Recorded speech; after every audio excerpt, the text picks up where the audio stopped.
오늘 본문 말씀 골로새서 3장 4절 말씀입니다.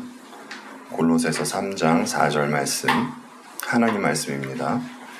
우리 생명이신 그리스도께서 나타나실 그때에 너희도 그와 함께 영광 중에 나타나리라. 우리 생명이신 그리스도께서 나타나실 그때에 너희도 그와 함께 영광 중에 나타나리라. 아멘.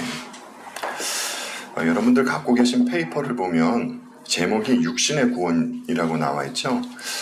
제가 사실 이걸 그 제목을 바꾼 거였는데 다시 또 바꿔야 될 것 같습니다. 그리스도인의 영화와 육신의 구원이라고 그렇게 생각을 해주시면 될 것 같습니다. 지난주 말씀 먼저 드리겠습니다.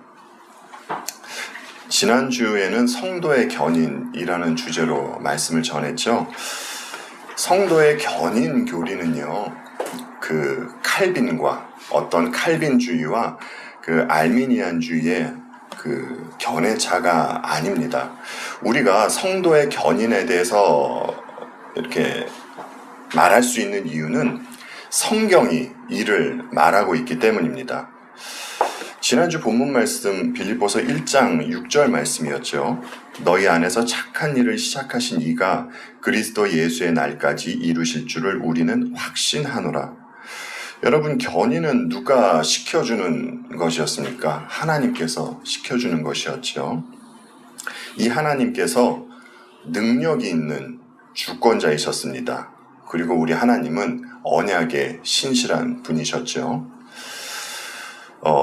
그럼 우리 이렇게 능력이 있고 신실하신 하나님께서 우리를 어떻게 견인해 가시는가 라고 했을 때는 하나님은 우리에게 성령을 보내주심으로 말미암아 우리를 견인해 가신다라는 말씀을 드렸습니다.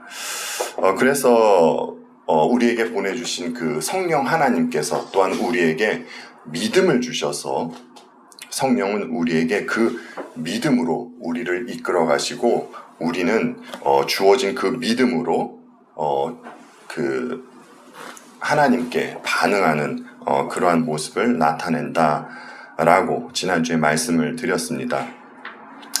그런데 우리가 믿음으로 반응을 할 때 경험되어지는 것이 있는데 그것이 무엇이냐라고 했을 때 우리의 의가 깨지는 것을 경험하게 되고 또 주님만을 의지하는 자리로 가게 된다라는 것에 대해서 말씀을 드렸었습니다.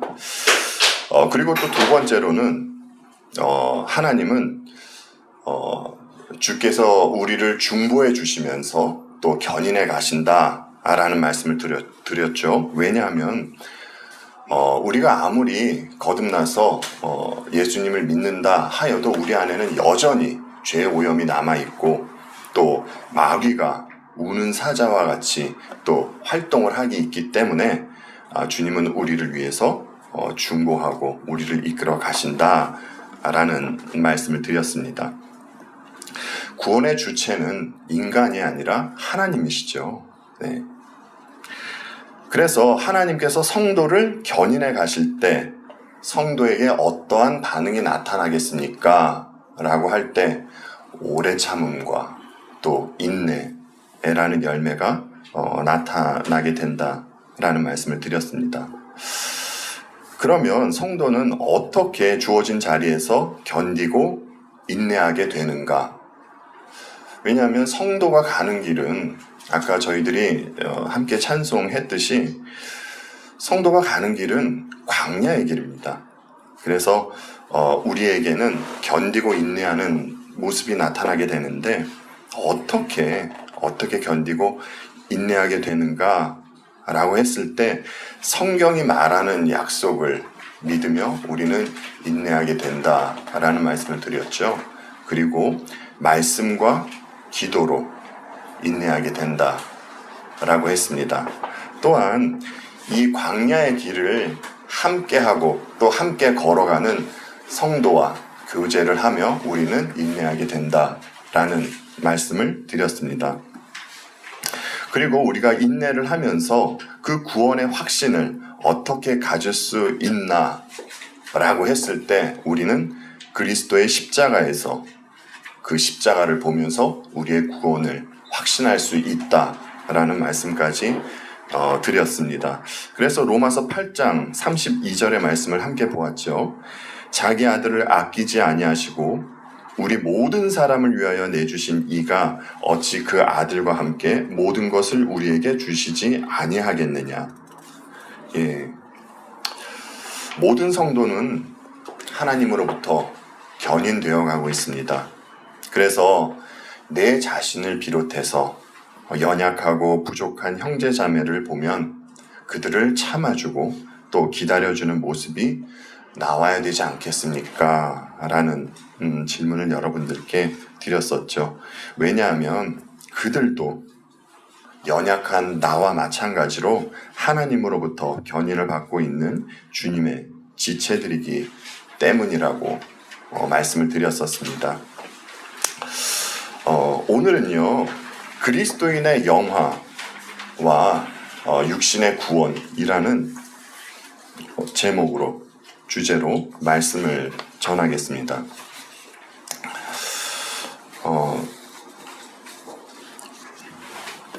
오늘 본문 말씀 골로새서 3장 4절 말씀 다시 한번 보겠습니다. 우리 생명이신 그리스도께서 나타나실 그때에 너희도 그와 함께 영광 중에 나타나리라. 아멘.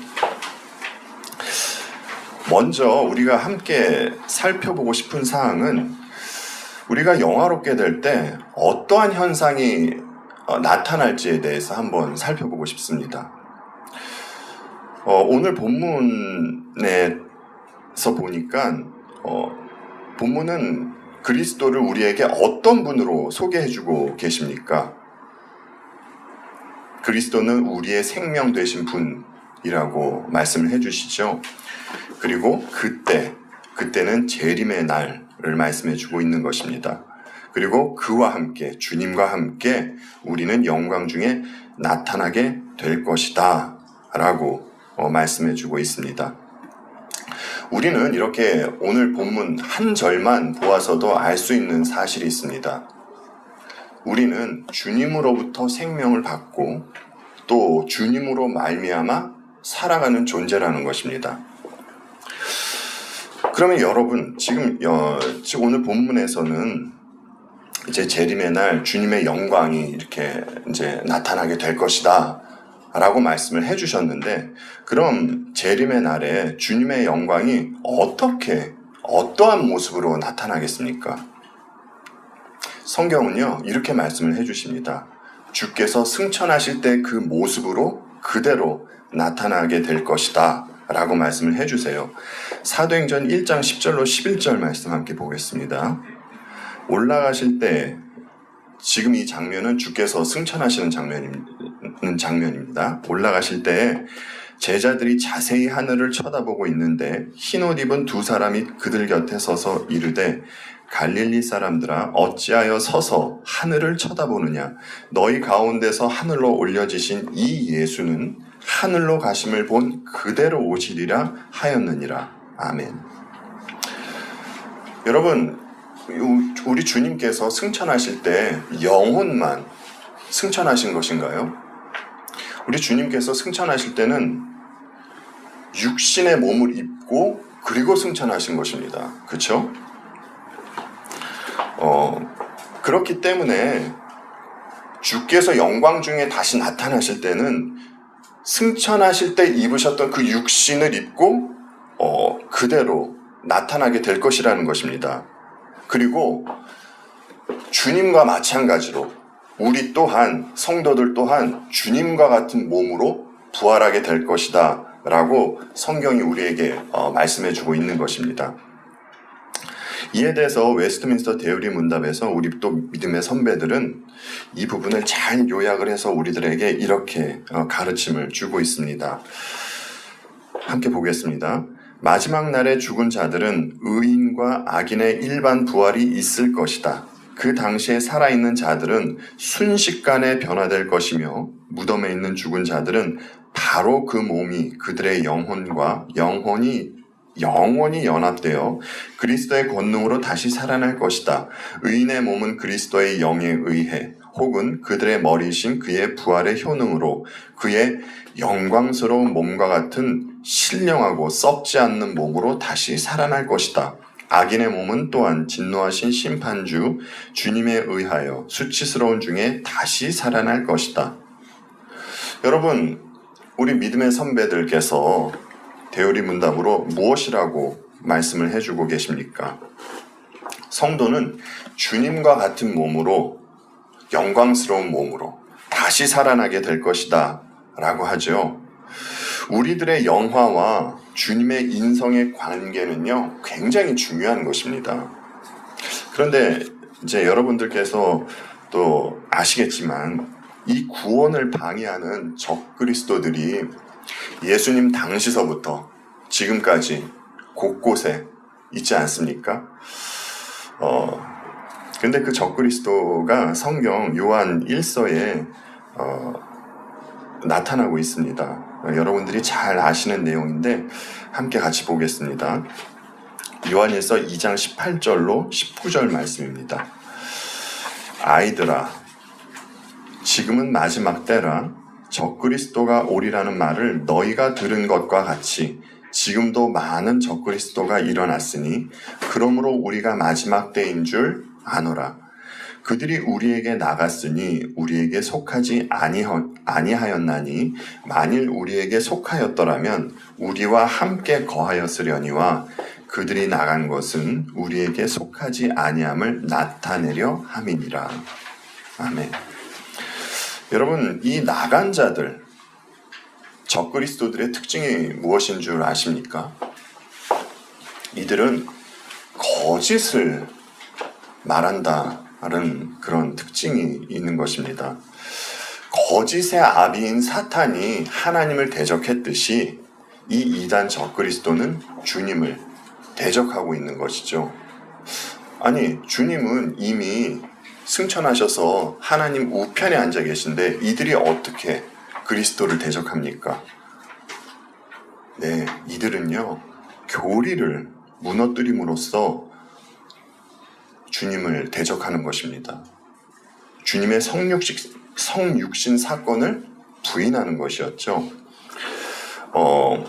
이들은 우리가 알고 있는 우리 주님 예수 그리스도는 참 하나님이시면서 참 인간이십니다. 그렇죠? 그 둘 중에 어느 하나 빠지면 그 성경이 말씀하시는 그리스도도 아니고 또한 우리에게 구원이 임할 수도 없게 됩니다. 이들이 왜 이렇게 이야기를 했는지 잠시 그 당시의 상황을 한번 좀 말씀드리겠습니다.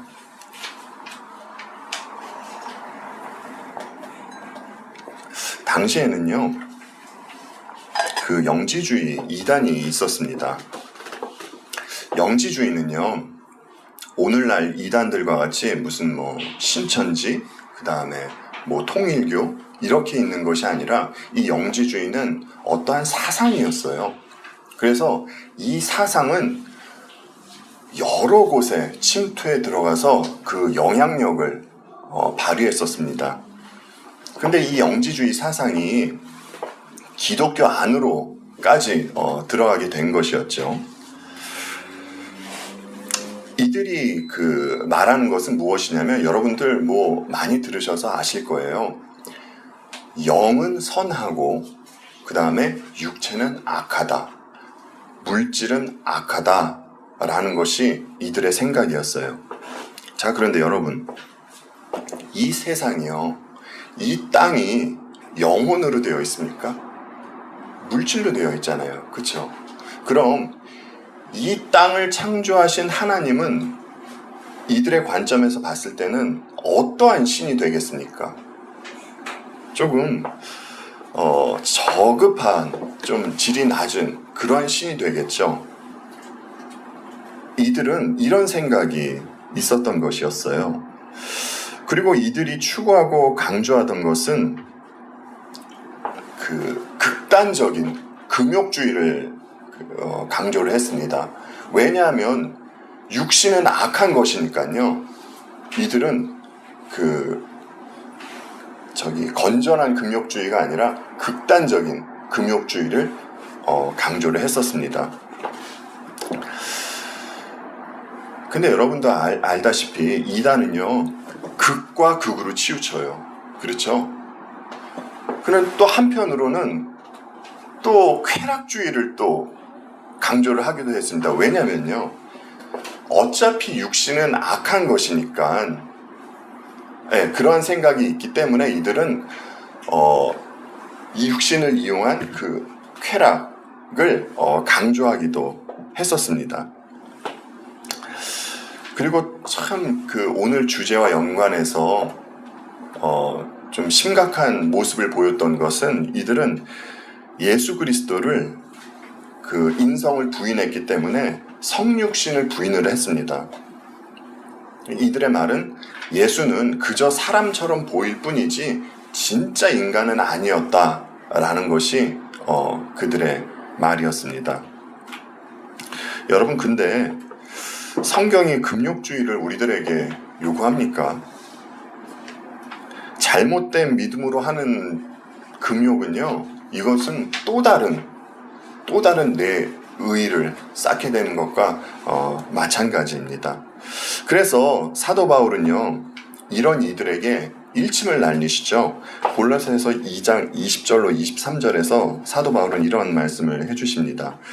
여러분은 그리스도와 함께 죽어서 세상의 유치한 원리에서 떠났는데 어찌하여 아직도 이 세상에 속하여 사는 것과 같이 규정에 얽매여 있습니까? 붙잡지도 말아라, 맛보지도 말아라, 건드리지도 말아라 하니 웬 말입니까? 이런 것들은 다 한때 쓰다가 없어지는 것으로서 사람의 규정과 교훈을 따른 것입니다.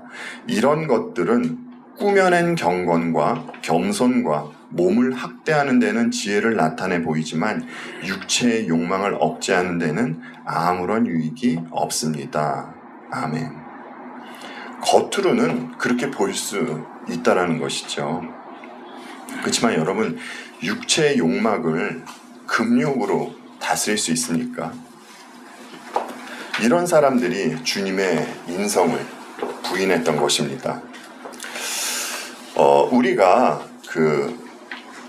영화로운 상태가 될 때는 첫 번째로 나타나는 현상이요, 여러분, 부활입니다. 부활. 여러분, 우리가 구원을 이야기하는데 우리가 무엇을 구원받아야 합니까? 이 질문에 앞서서 여러분, 인간이 어떻게 구성되어 있습니까? 영혼과 육체로 구성되어 있죠. 그래서 온전한 구원이 되려면 영혼뿐만이 아니라 육체도 구원받아야 하는 것입니다. 이런 일이 우리가 부활할 때 일어나게 되는 것이죠. 고린도전서 15장 16절로 19절 말씀 함께 볼게요. 죽은 사람들이 살아나는 일이 없다면 그리스도께서 살아나신 일도 없었을 것입니다. 그리스도께서 살아나지 않으셨다면 여러분의 믿음은 헛된 것이 되고 여러분은 아직도 죄 가운데 있을 것입니다. 그리고 그리스도 안에서 잠든 사람들도 멸망했을 것입니다. 그리스도 안에서 우리가 바라는 것이 이 세상에만 해당되는 것이라면 우리는 모든 사람 가운데서 가장 불쌍한 사람일 것입니다. 여러분, 지금 이 말씀을 보아서 또 우리가 어떠한 존재인지 알게 되죠. 그리스도 안에 있는, 그리스도와 연합되어 있는 존재입니다. 주님과 함께 십자가에서 죽고 또 주께서 부활하실 때 함께 부활한 존재들입니다. 그런데 그리스도는요, 우리 주님은 육신을 입고 부활을 하셨죠. 지금도 그렇지만 예전에도 주님의 부활을 잘 믿지 못하는 분들이 계셨던 것 같습니다. 우리가 잘 알고 있듯이 도마도 그런 모습을 보이셨죠. 그래서 주님은 주님 당신께서 육신을 입고 부활하신 것을 나타내 주시기 위해서 도마에게 당신의 그 손을 보여주시잖아요. 못 박히신 손을 보여주시고 또 그 창에 찔린 그 옆구리의 모습도 도마에게 보여주셨습니다. 이렇듯 이렇게 성경이 이런 모습을 우리들에게 명확하게 보여주고 있지 않습니까? 그리스도는 육신을 입고 부활한 것이 맞는 것입니다. 그래서 성경은 주님의 부활에 대해서 잠자는 자들의 첫 열매가 되셨다라고 합니다. 그런데 성도는 아직 구원받지 못했지만 주님 예수 그리스도의 재림의 날 반드시 우리도 주님과 같이 부활하게 될 것이다 라는 것이죠. 이를 성경이 증언하고 있는 것입니다. 자, 그리고 에베소서 2장 5절로 6절 말씀을 함께 보겠습니다. 허물로 죽은 우리를 그리스도와 함께 살리셨고 너희는 은혜로 구원을 받은 것이라. 또 함께 일으키사 그리스도 예수 안에서 함께 하늘에 앉히시니. 주님의 부활이 확실하듯이 성도의 부활도 확실하다라고 이렇게 성경은 계속 우리들에게 말씀해주고 있는 것입니다. 여러분, 또 함께 일으키사, 여러분 이 말씀은 어떤 말입니까? 과거 완료형이죠. 우리에게 또 함께 일으키실 것이다 라고 말씀하시는 것이 아니라 또 함께 일으키사, 과거 완료형으로 이렇게 우리에게 성경은 말해주고 있습니다. 이미 이루어졌다, 확실하다 라는 것이죠. 이 부분에 있어서 여러분들과 함께 좀 생각해 보고 싶은 문제가 있습니다.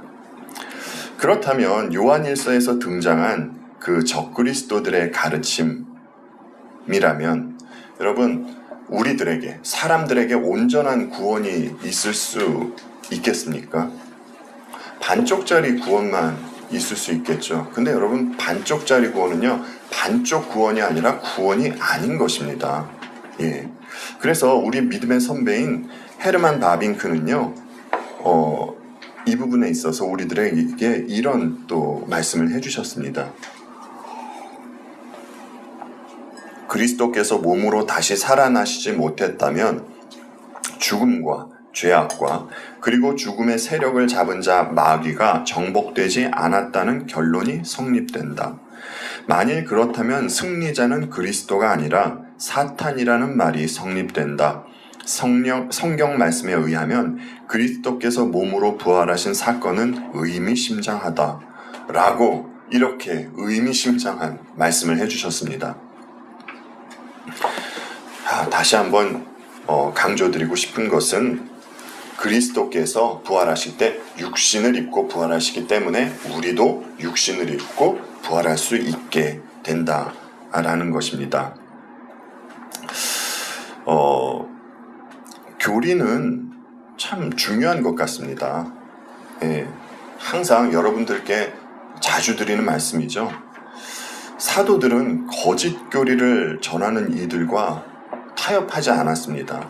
무엇을 믿느냐에 따라서 구원이 갈리기 때문이죠. 여러분, 사실 우리가 구원이라고 이야기를 하는데 이거를 조금 더 깊이 묵상해보면 우리의 영원한 생명, 영생과 관련이 있는 것 아닙니까? 예, 그렇기 때문에 거짓 그 교리와는 그 타협함이 없어야 하는 것입니다. 그래서 내용 없이, 교리 없이 나가는 전도와 선교, 왜 그런지 모르겠는데 요즘에 이런 분들을 제가 참 많이 만나게 됩니다. 그래서 마음이 조금 답답하기도 하고 한편으로는 아프기도 한데, 내용 없이 나가는 이 전도와 선교, 이런 것은 성경이 말하는 바가 아닙니다. 그리고 또 여러분 많이 들어보셨죠? WCC라고요. 교리 없이 하나됨을 이루려는 것. 여러분, 교리 없이, 성경의 내용 없이 하나됨을 이루려 했다면 사도 요한도 그렇고요, 사도 바울도 그렇고요, 거짓 교사들과 영적 전쟁을 벌이지 않으셨을 것입니다. 네. 이런 모든 것들이 성경의 관점으로 보았을 때 아무 의미 없는 종교 행위이다라는 것이죠. 그리고 요한일서의 관점으로 보자면, 아까 말씀드렸던 요한일서의 관점으로 보자면 적그리스도가 그리스도를 전하고 있는 것과 마찬가지입니다. 여러분, 이게 얼마나 통탄할 일입니까? 그렇죠? 그리고 성도가 영화롭게 되는 날 예수님과 같은 몸으로 부활하게 될 거다라고 말씀을 드렸는데, 여기에는 여러분 변화라는 의미가 있습니다. 변화. 어떻게 이런 일이 생길 수 있는가 라고 할 때 성경은 우리들에게 그런 말씀을 해주죠. 안개와 같다 라는 말씀을 해주시잖아요. 그리고 여러분들께서 아시다시피 우리는 흙으로 지음을 받았습니다. 사실 엄밀히 따지면 흙도 아니고 우리는 티끌로 지음받은 존재입니다. 그렇기 때문에 우리들에게는요, 아무런 능력이 없어요, 사실은. 하지만 여러분, 우리가 믿고 있는 우리 하나님은 능력이 있는 분이시죠. 네, 하나님이 능력이 있기 때문에 우리가 부활의 모습으로, 부활 때 예수 그리스도의 와 같은 모습으로 그렇게 변화될 수 있는 것입니다. 로마서 8장 11절은 우리들에게 이렇게 말씀을 해주고 계십니다. 예수를 죽은 자 가운데서 살리신 이의 영이 너희 안에 거하시면 그리스도 예수를 죽은 자 가운데서 살리신 이가 너희 안에 거하시는 그의 영으로 말미암아 너희 죽을 몸도 살리시리라. 아멘. 주님을 살리신 그 영이 우리 안에 있기 때문에 재림의 날 우리는 주님과 같은 몸을 입게 된다라는 것입니다.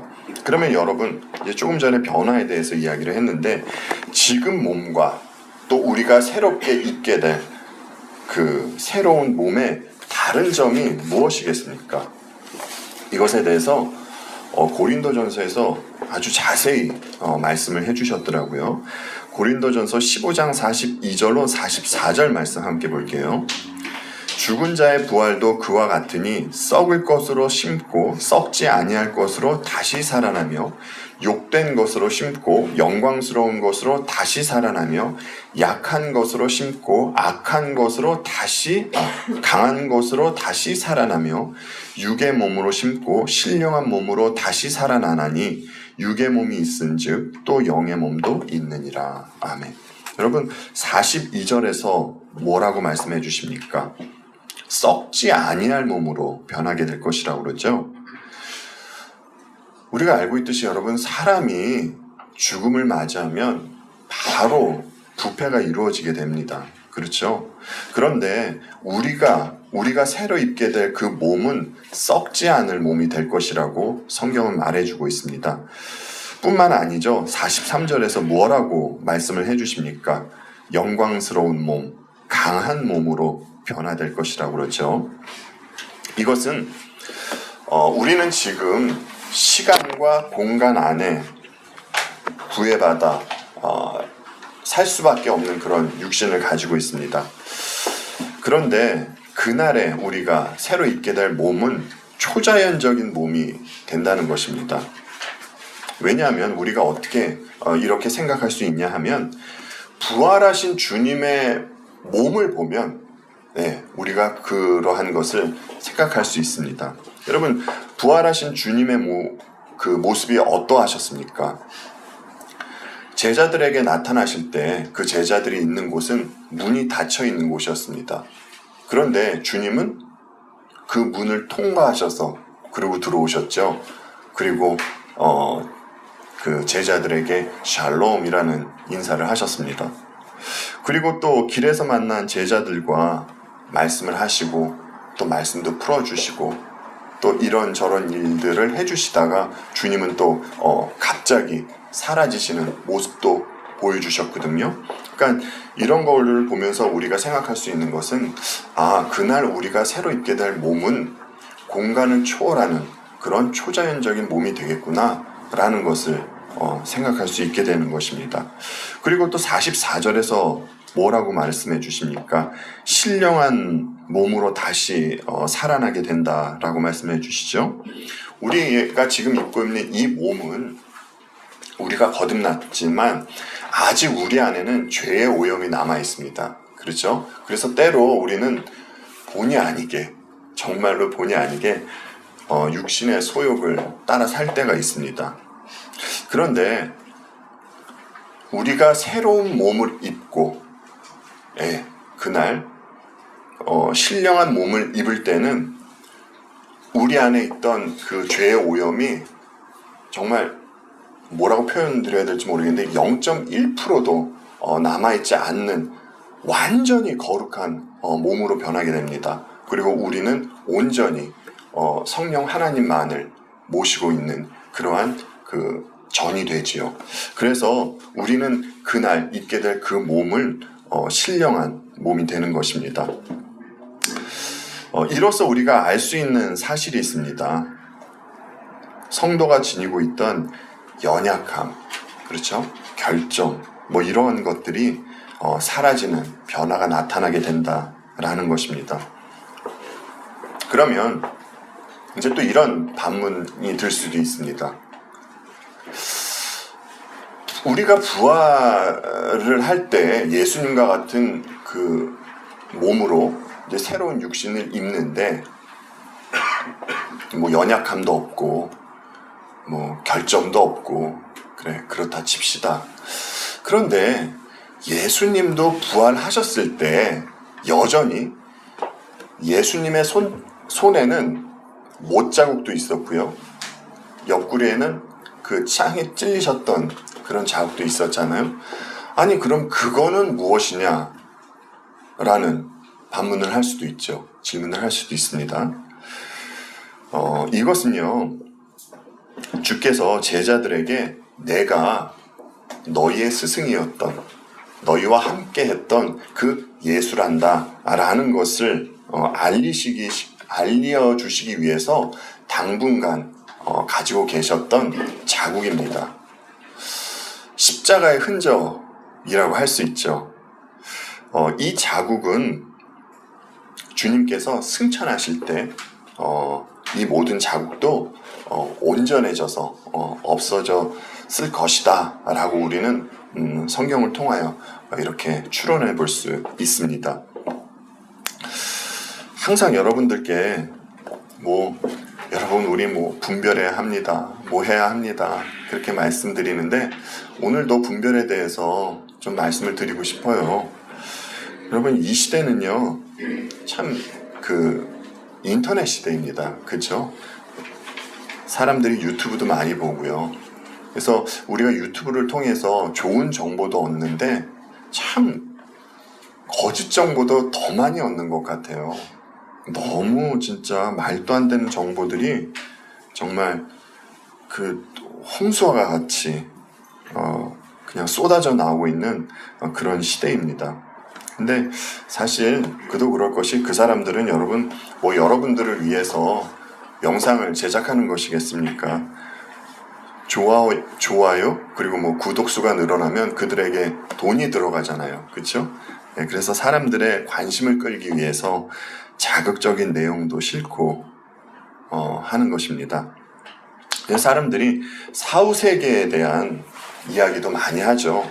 하나님을 보고 왔다, 누구를 보고 왔다 이런 말들을 하는데 여러분 이건 전부 다입니다. 하나도 빠짐없이 전부 다 거짓입니다. 여러분 이런 것에 속지 마시기 바라고요.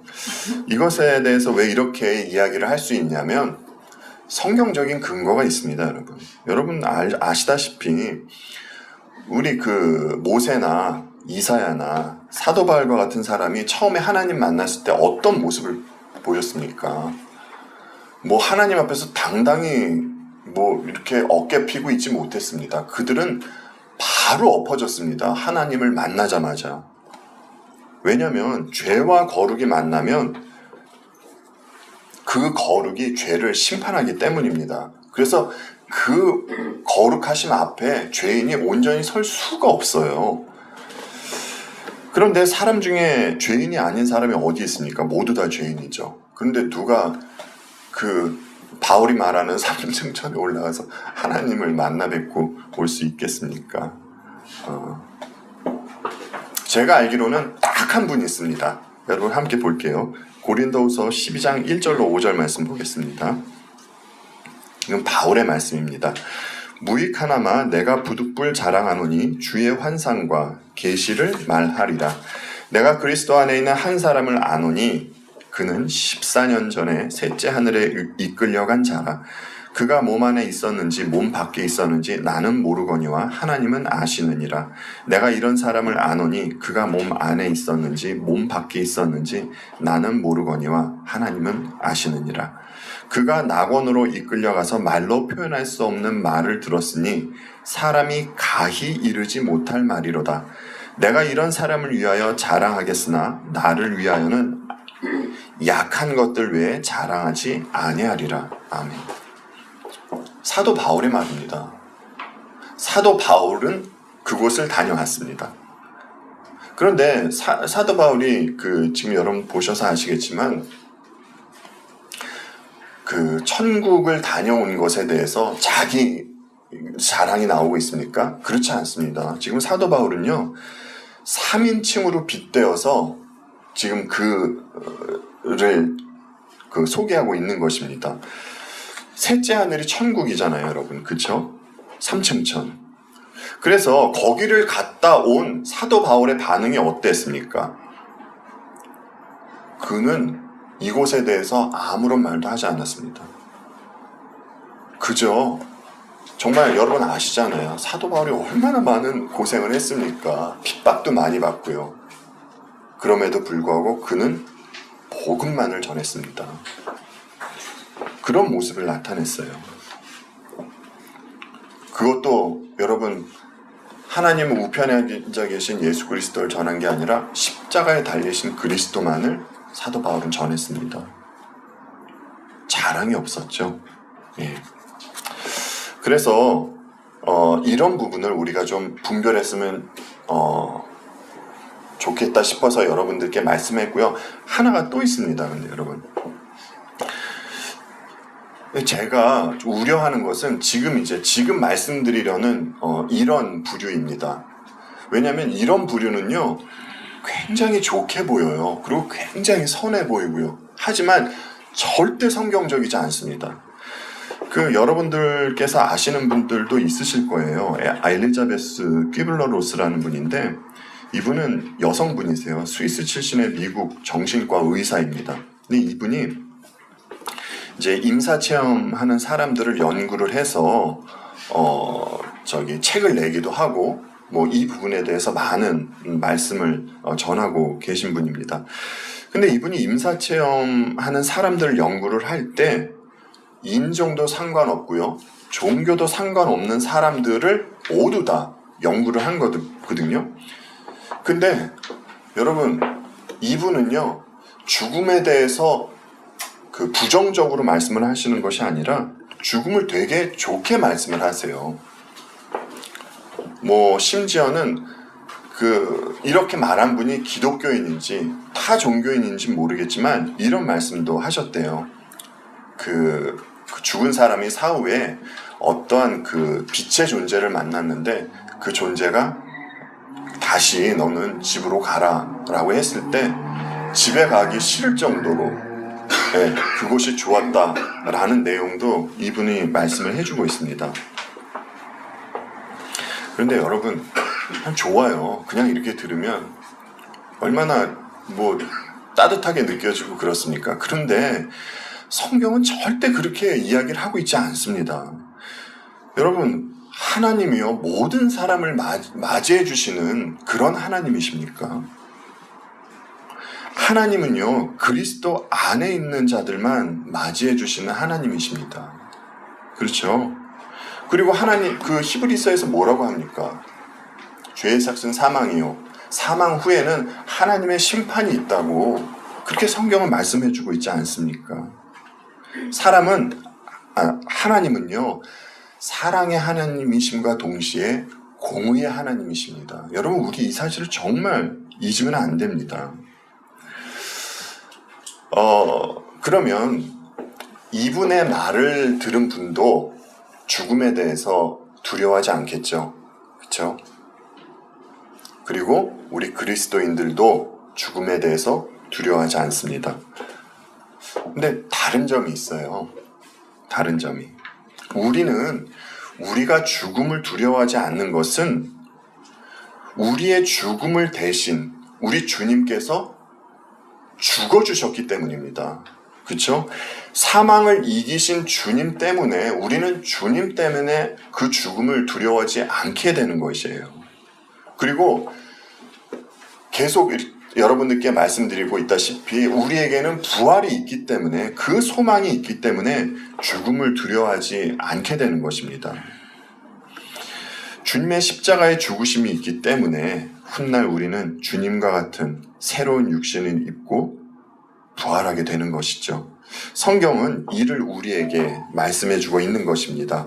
이런 이유로 그리스도가 없이 말하는 죽음, 천국, 평안 이런 것은 없습니다. 여러분 정말 잘 분별하시면서 신앙생활 하시기 바랍니다. 자, 그리고 우리가 영화롭게 될 때 그 날에는 우리뿐만이 아니라 이 세상도 새롭게 됩니다. 히브리서 1장 10절로 12절은 이렇게 말씀을 해주고 있습니다. 또 주여 태초에 주께서 땅에 기초를 두셨으며 하늘도 주의 손으로 지으신 바라.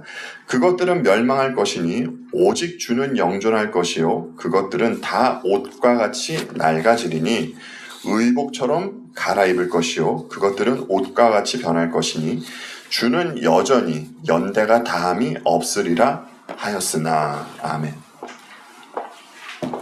우리가 주님과 같이 새롭게 몸을 입듯이 우주도 새롭게 옷을 입게 된다는 것이죠. 지금 세상은 죄인들이 살아가는 곳입니다. 그렇죠? 사람도 죄인이고요. 세상도 가시덤불과 엉겅퀴를 내고 있는 곳입니다. 하지만 우리가 영화롭게 되는 날은 사람뿐만이 아니라 세상도 새롭게 변화될 것이라고 성경은 말해주고 있습니다. 사람은 주님과 같이 변했는데 세상은 여전히 가시덤불을 내고 엉겅퀴를 낸다면 그것은 말이 되지 않죠. 말이 되지 않는 것입니다. 반드시 세상도 변하게 됩니다. 그래서인지 재미있는 것은요, 우리가 영화롭게 될 것을 기대하고 살아가지 않습니까? 이렇듯이 이 땅도 그날을 기대하고 있다고 로마서 8장은 우리들에게 말을 해주고 있습니다. 그리고 새롭게 변화된 세상을 계시록이 우리들에게 선명하게 보여주고 있죠. 이렇듯이 우리가 영화롭게 될 때 우리의 영혼뿐만이 아니라 육신도 구원을 받고 또 이 세상도 함께 구원을 받게 되는 것입니다.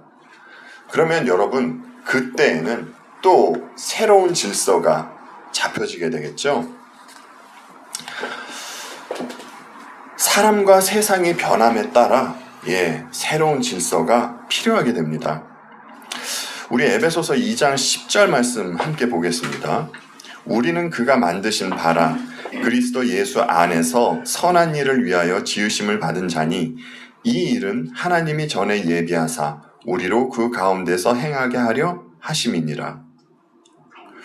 여러분 지금 에베소서에서 뭐라고 이야기를 합니까? 사람은 선한 일을 위해서 지음을 받았다라고 하시죠?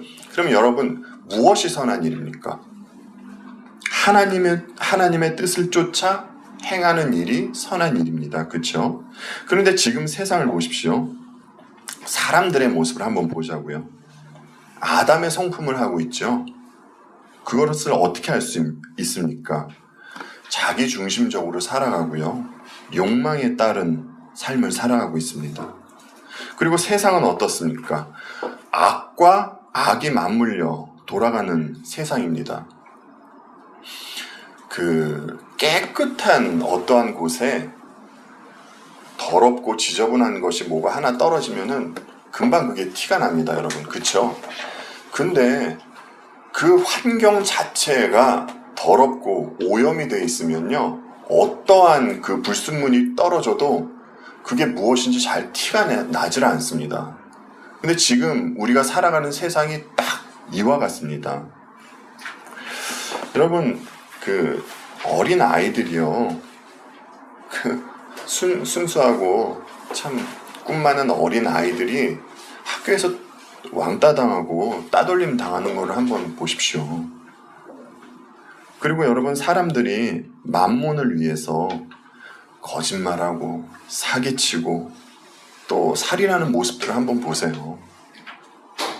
얼마나 진짜 간교하고 계획을 그냥 치밀하게 세워서 그러한 살인 사건을 벌이는지 모릅니다. 그리고 사람들은 점점 또 고립되어 가죠. 여러분, 제가 어렸을 때만 해도 그 시장에 가면요, 물건을 사고 팔고 하는 분들의 어떠한 관계가 있었습니다. 손님들은 물건 값을 더 깎으려는 모습도 있고, 그 다음에 장사하시는 분들은 정말 50원이라도 더 받으려고 하는 어떠한 관계가 있었는데, 여러분, 오늘날 마켓을 한번 보세요. 이제 점점 마켓 안에도요, 직원들이 캐시어 이제 점점 없어져 가잖아요. 지금 이런 일들이 이 시대에 지금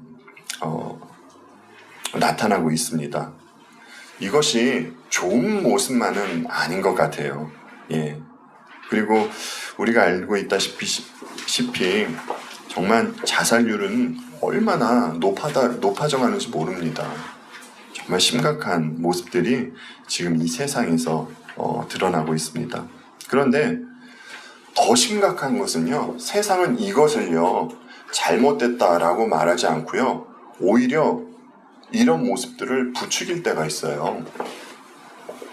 제가 어렸을 때 락밴드의 음악을 참 많이 좋아했습니다. 특히 헤비메탈 음악을 많이 좋아했었는데 그분들이 전하는 메시지가 그렇게 좋지 않은 메시지였어요. 근데 여러분들 이름만 대면 아실 만한 어떤 락밴드는 자살을 유도하는 그러한 노래들을 했거든요. 그래서 실제로 그들의 음악을 듣고 청소년들이 많이 자살을 했다라고 하더라고요. 이 사람들은 자신들의 음악을 내고 또 앨범 판매가 많아짐으로 인해서 돈을 많이 벌게 될지는 모르지만, 세상 저 어떤 흥미진 곳에서는 아무것도 모르는 청소년들이 자신들이 만든 음악을 듣고 자살하는 모습을 나타나게 되는 것입니다. 여러분이 얼마나 악한 모습입니까? 왜 이런 일이 발생한다고요? 예, 세상이 죄로 만연해 있기 때문입니다. 죄인의 성품에 맞는 질서가 세워져 있기 때문이에요. 여러분, 이 세상의 질서가 하나님의 세우신 질서로 보이십니까? 하나님께서 세우신 질서와는 완전 반대로 가고 있는 그런 질서로 지금 세워져 있는 세상입니다. 그리고 세상은 점점 더 그렇게 변하게 될 것입니다. 이런 비슷한 상황을 우리 성경은 또 창세기에서 보여주시죠. 창세기 6장 5절 말씀입니다. 여호와께서 사람의 죄악이 세상에 가득함과 그의 마음으로 생각하는 모든 계획이 항상 악할 뿐임을 보시고. 어디에 나오는 말씀이십니까? 노아 홍수 때 나오는 말씀이죠. 이 시대의 사람들 모습과 똑같습니다. 돈, 권력으로 움직이는 세상, 그렇죠? 하나님을 떠나 있는 세상. 그런데 새로운 세상은요, 그 세상에 있는 사람들은 아담의 성품이 아닌 주님의 성품을 갖고 살아가게 됩니다. 하나님과 타자 중심으로 살아가는 삶을 살고요. 또 세상에서 있던 가시덤불과 엉겅퀴가 없어진 그러한 세상이 됩니다. 악이 없는 세상이 되는 것이죠. 그래서 이로 말미암아 자연스럽게 새로운 질서가 세워지게 되는 것입니다. 여러분, 그 질서가 무엇입니까? 예, 서로 사랑하는 것으로 나오는 질서입니다. 그곳에서 저와 여러분은 영원토록 살아가는 것입니다. 여러분, 이것처럼 얼마나 기쁜 소식이 어디에 있습니까? 그렇죠? 요한복음 13장 34절 말씀 보시겠습니다. 새 계명을 너희에게 주노니 서로 사랑하라. 내가 너희를 사랑한 것 같이 너희도 서로 사랑하라. 주께서 우리들에게 주신 계명이시죠.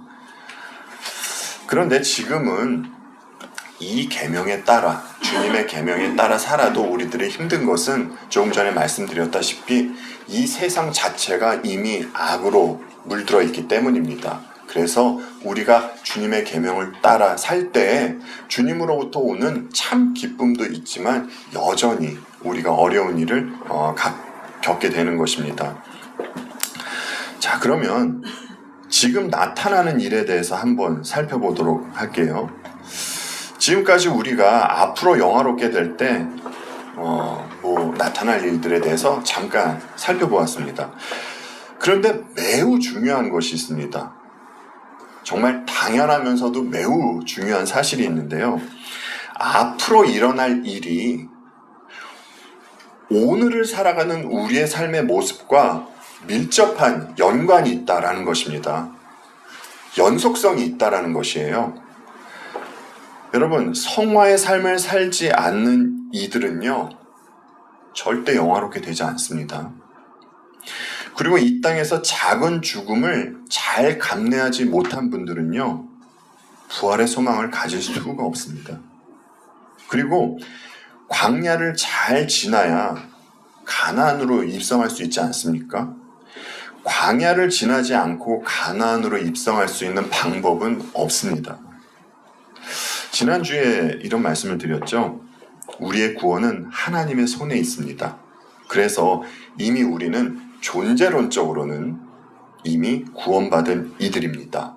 라는 말씀을 드렸어요.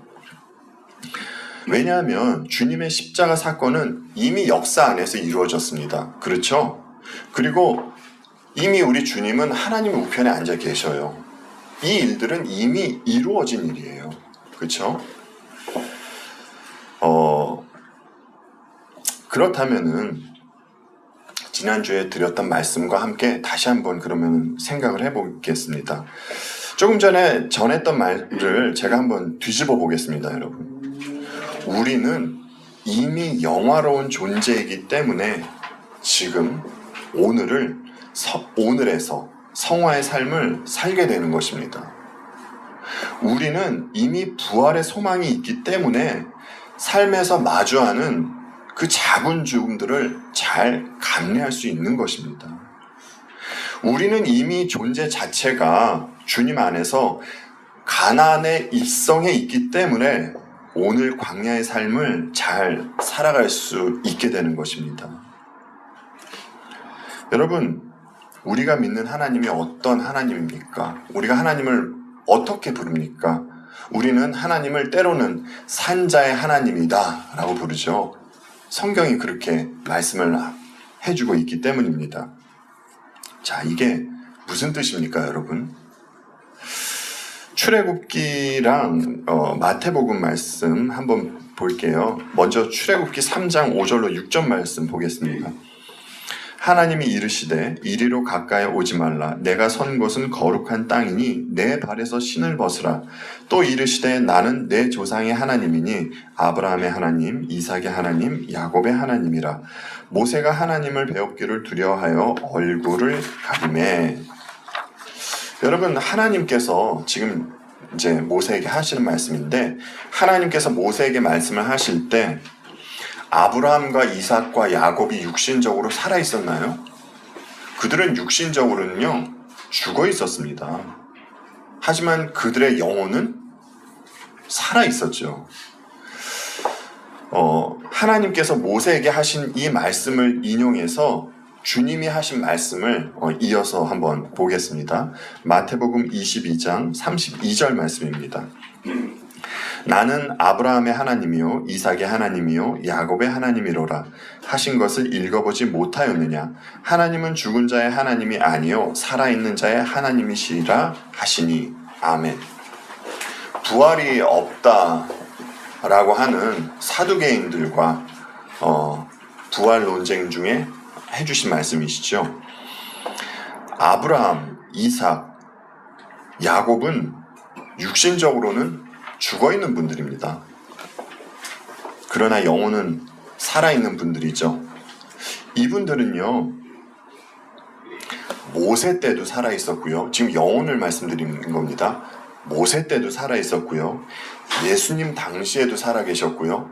또 지금도 살아계십니다. 그럼 여러분, 그분들의 영혼이 그렇게 쭉 살아계셨다면 그럼 그들이 어떻게 되겠습니까? 재림의 날 주님과 같은 몸을 입고 그들도 부활하게 되겠죠. 그렇게 따지면 그들은 이미 살아있는 분들입니다. 그렇죠? 그래서 하나님을 산자의 하나님이다 라고 성경이 우리들에게 알려주시는 것이에요. 그럼 여러분, 산자의 하나님께서 우리의 하나님이십니다. 우리 이 몇 주 동안 여러분과 저와 함께 살펴보았던 그 내용을 한번 뒤돌아보자고요. 이 산자의 하나님께서 우리에게 어떤 일을 해주셨습니까? 창세전에 우리를 선택해 주셨잖아요. 그죠? 우주가 지음을 받기도 전에 이 하나님께서 우리를 선택해 주셨습니다. 그리고 우리를 불러주셨죠. 하나님의 시간표에 따라서 이런저런 사건을 통해서 우리를 하나님께로 불러주셨습니다. 그리고 우리를 거듭나게 해주셨죠. 이때 우리에게 새로운 생명을 주신 것입니다.